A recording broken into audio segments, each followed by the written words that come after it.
So ayan po mga ka-nature, naghihintay na po ang may-ari. Good morning po. Good morning po sa inyo. Ka-nature po, Divina Asuncion. Thank you po. Welcome po kayo sa aking munting garden. Wow, ang ganda po ng inyong garden. Basta po kayo. Okay naman po. Welcome po kayo dito sa aking munting halaman. Masaya pa rin sa mga pag-aalaga ng mga halaman, nakakalis ng stress sa buhay. Tama po yan. So, matagal na po ba kayong naghahalaman? Matagal na po sa pulpo sa pagkabata, ay ako'y mahilig na sa halaman. Hanggang ngayon kami mag-asawa, marunong kami, mahilig kami sa mga halaman. Ayan po, talaga po hindi mapipigilan ang pagmamahal sa ating nature plant. Mga ka-nature, narito po tayo sa Barangay Duungan, Victoria Oriental, Mindoro, kung saan po matatagpuan ang napakagandang garden ng ating ka-nature na si Madam Merce Bupil. Maraming salamat sa inyong pagparito para makita ang aking konting halaman. Welcome back po muli sa aking munting channel, ang The Nature Vlog. So, ngayon po, samahan niyo po ako mga ka-nature, ang isa sa mga naggagandahang flower garden na aking isi-share po sa inyo. So, tara na po. Wag na po natin patagalin. Isa-isahin na po natin baybayin ang naggagandang flower garden ni Madam Mercy. Let's go! So mga ka-nature, bago po tayo magsimula, balik po tayo sa kanilang trangkahan. Doon po tayo magsimula. Papasok sa kanilang napakagandang mini garden. Ayan, dito po tayo magsimula. Wow, ayan po mga ka-nature. Sa bukana po ay may nakatanim na golden legion. Then makikita po talagang lantad na lantad po ang isang napakagandang puno ng anahaw. Wow, ang ganda po ng kanyang puno ng anahaw. Nakatanim po yan sa lupa. Lapad-lapad po ng kanyang dahon. Then dito naman po may nakatanim pong puno ng Madre Cacao or kilala sa tawag na kakawati. Ang lago po ng kanyang Philodendron lanyata. Wow! Ang kapal na po niya, oh. Ang dami pong puno. Wow!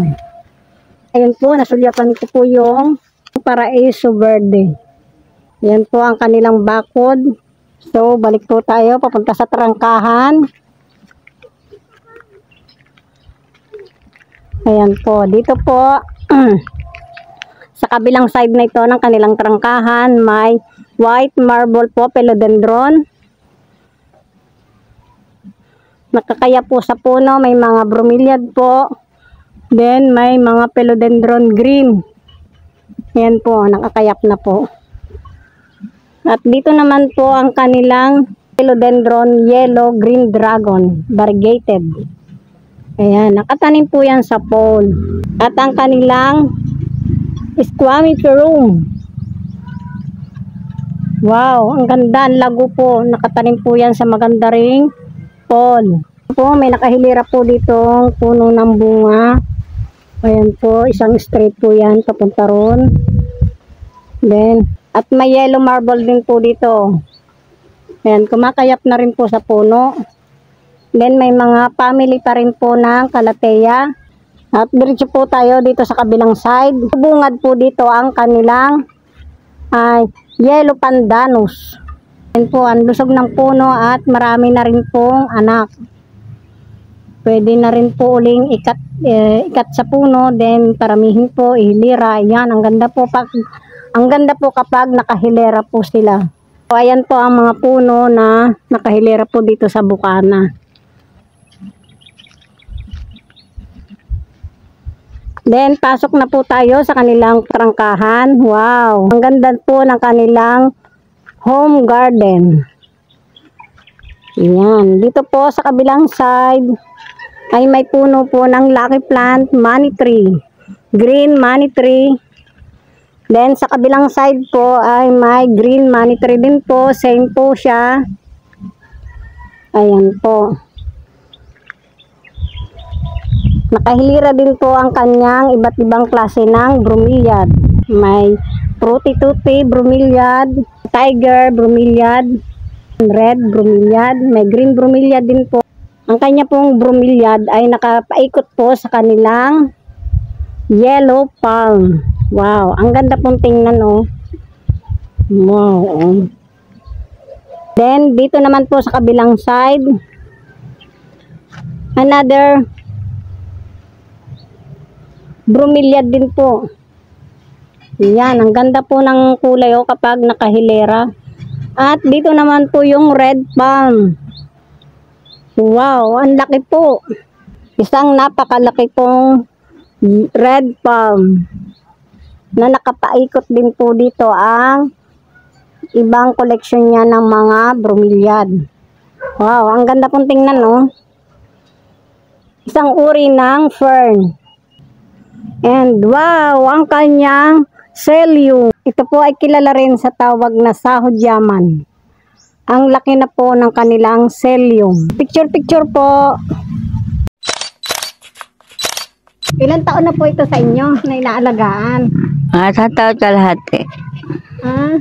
Wow, ang ganda naman po mga ka-nature. 1 taon at kalahati. Super laki. Po ay nakatanim sa Lupa. on the spot sa lupa.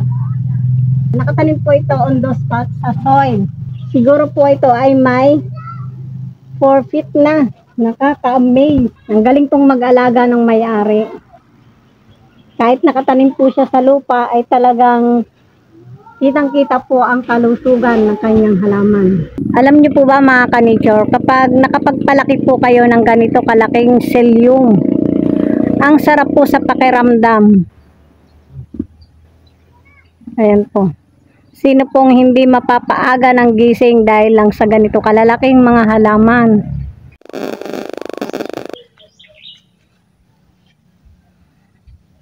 So mga ka-nature, punta naman po tayo dito sa kabilang side. Ayan po ang kanyang pikara. Wow, naka-space po ang kanyang pikara. Ayan. Sa gitna po ay may golden legium. Same din po sa kabilang pikara and golden legium. At ang kanya naman pong bakod ay pantay-pantay na santan. Ang kanya pong aloe vera, kahit pong maulan ay maganda pa rin po. Kasi masilan po yan sa ulan, sa laging nababasa. Ipi albo. Ang ganda po ng kanyang variegation.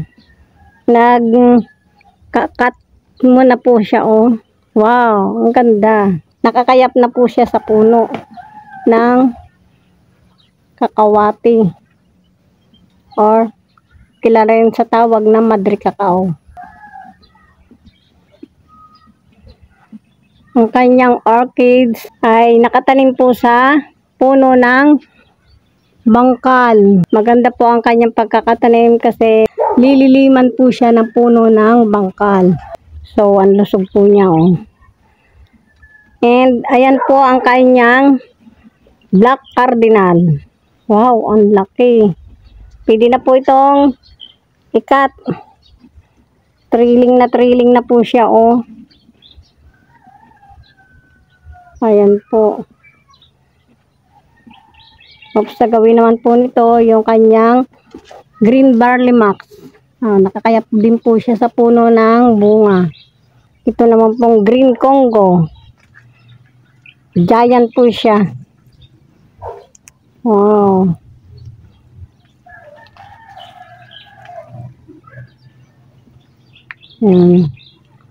Ang laki po niya oh. Tingnan nga po natin ang kanyang potting mix. Ang kanya pong potting mix ay coco balat ng nyug. Hindi na po ginayat.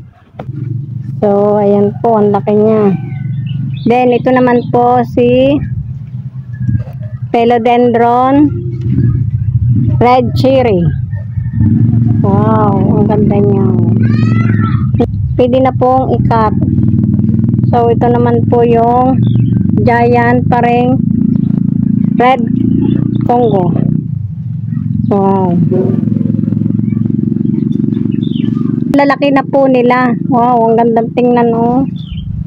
Ang may-ari po nito ay hindi pa po nagbebenta. Nagpaparami pa po sila. Then, kapag marami na po, pwede na po nating i-flex din dito sa aking munting channel para sa mga gustong mag-mine. So, abangan nyo po yan. Doon naman po tayo sa kabilang dulong yun. Ang kanya pong Anthurium pullage. Yan po. Kilala rin po sa tawag na rainforest. Wow, ang kanyang plant bat. Oh, ang ganda ng kanyang plant bat, oh. Ang lusog-lusog. Ang kanyang flower, wow.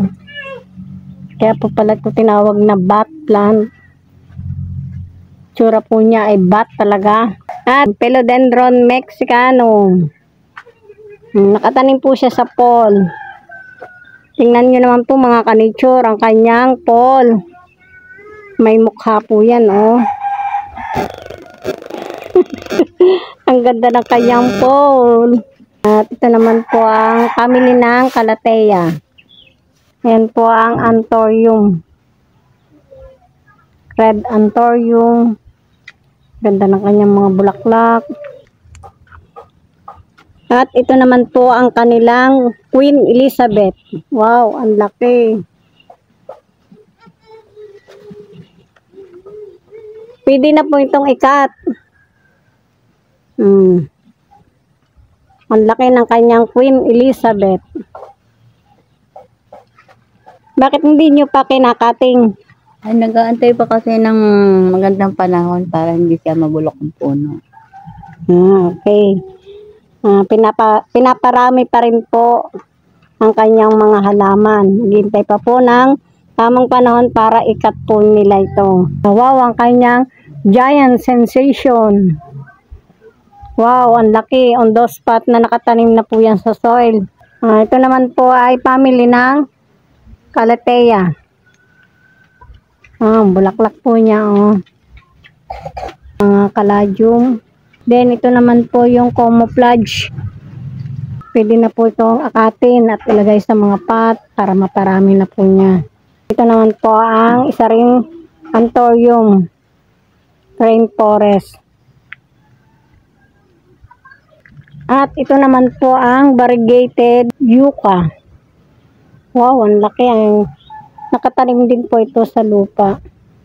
At isa pa rin pong giant sensation. Yan po. Ang giant aglaw. Yan po. Oh, ang taas na po nito. Wow, ang ganda ng kanyang variegation. Undo spot, nakatanim po yan sa soil din. Then, sa kabilang gilid po ng kanyang halamanan ay may bakod na San Francisco. Ayan po. Wow, ang ganda po tingnan ng kanyang mga halaman, oh. Then, sa kabilang side naman po ito, San Francisco rin. Ayan po. Dito naman po tayo sa kabilang side ng kanyang giant aglaw. Ayan po, ang ganda ng kanyang variegation, oh. So, let's go po tayo dito sa kabilang side. Wow, ito rin po ay isang uri ng Calathea. Oh, ang ganda po ng puno niya, oh. Ito yung kanyang black cardinal. Meron pa rin po pala siya dito, oh. At yung kanyang Anthurium. Isang uri ng Crystallinum Anthurium. Ang lalaki, ang ganda po, oh.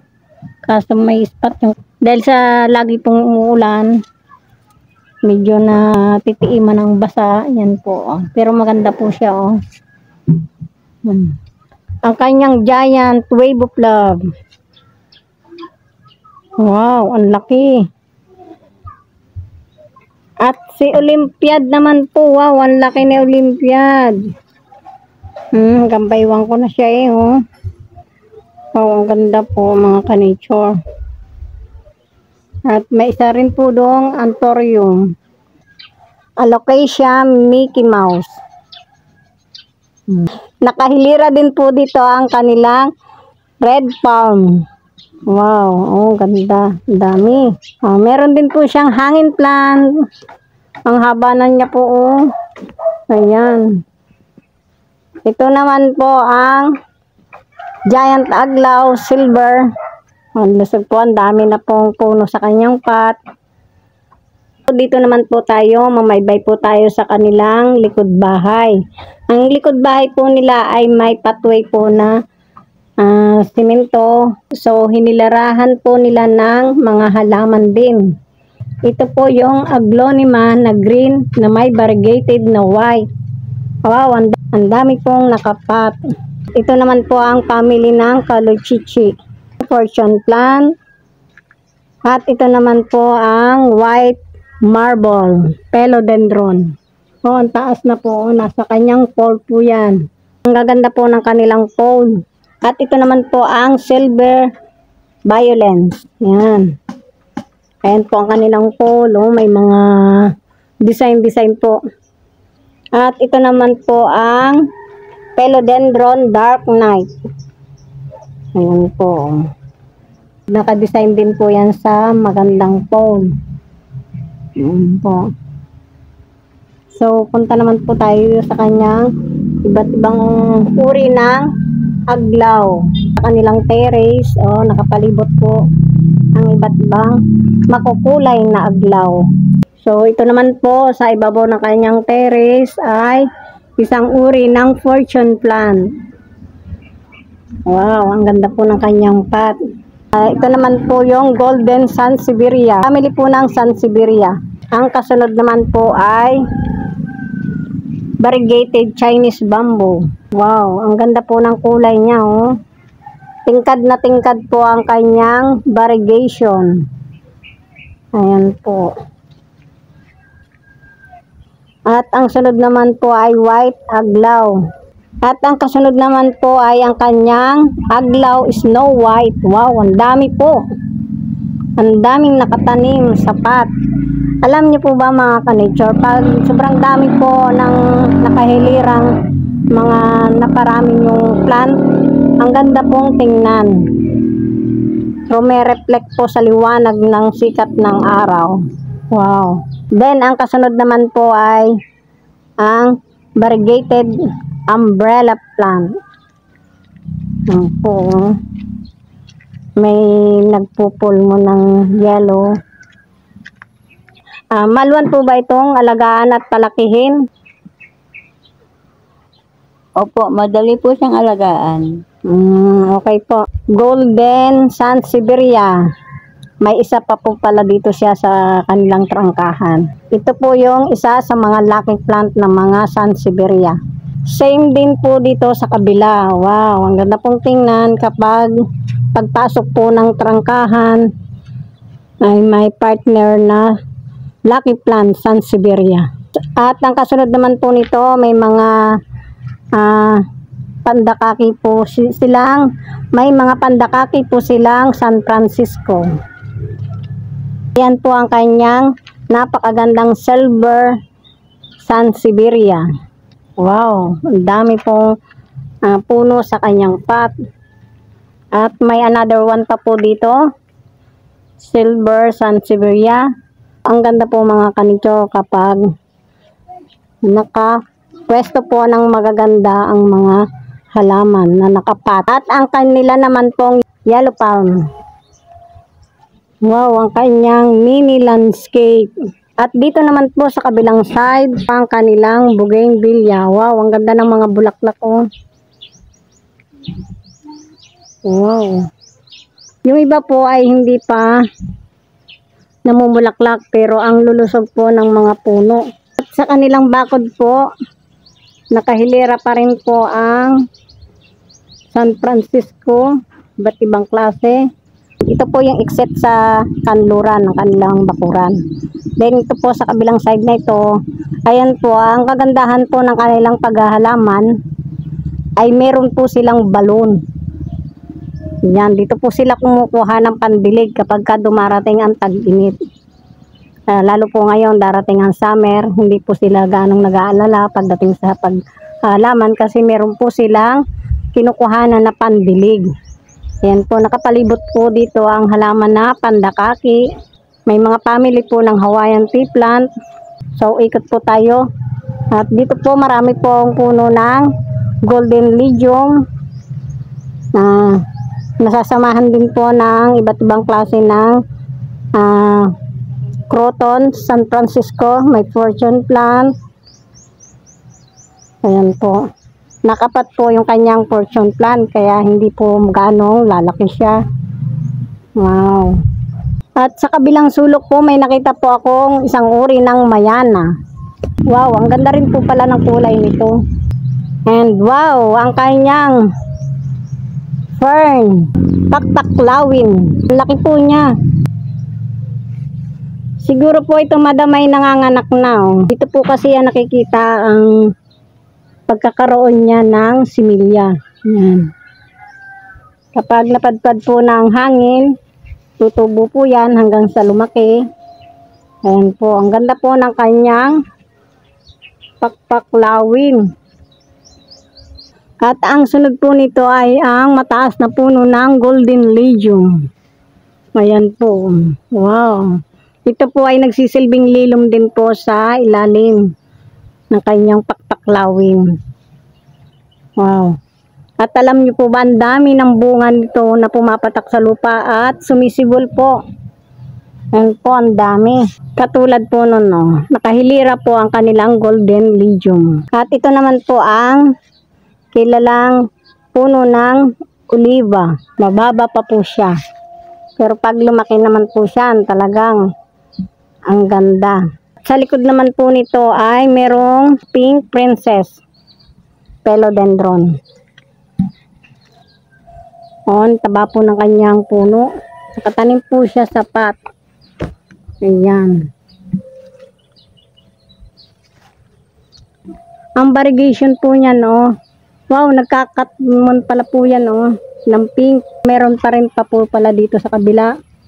Ayan, pink princess po. Ang ganda po ng kanilang pole, may design. Alam niyo po ba mga ka-nature, sarili pong gawa nila ang kanilang pole. Kaya nalalagyan po nila ng magandang design. Kahit nakalagay po yan sa pot, talagang matibay po yan. Nakabrace pa po sa tali. Tunghayan niyo pong muli ang aking ibinahaging napakagandang flower garden. Mula po sa home garden ng ating ka-nature, Madam Mercy Bupil. Thank you so much po at hanggang sa muli po, hanggang sa susunod na pag-update ng inyo pong home garden ay babalikan po namin ito. So, sana'y nag-enjoy po kayo sa aking content na ito. At sa mga sumusuporta po ng aking munting channel, sana'y patuloy nyo pong suportahan. At kung bago naman po kayo sa aking munting channel, huwag nyo pong kalimutang i-click ang aking notification bell to subscribe and paki-like na rin po para lagi po kayong updated sa lahat ng aking mga i-upload na video. Thank you so much and God bless us. Thank you so much sa inyong mainit na pagtanggap para i-vlog ko po ang inyong napakagandang home garden. Welcome po lagi kayo kahit po anong oras, pwede po kayo bumalik. So muli po, thank you so much po.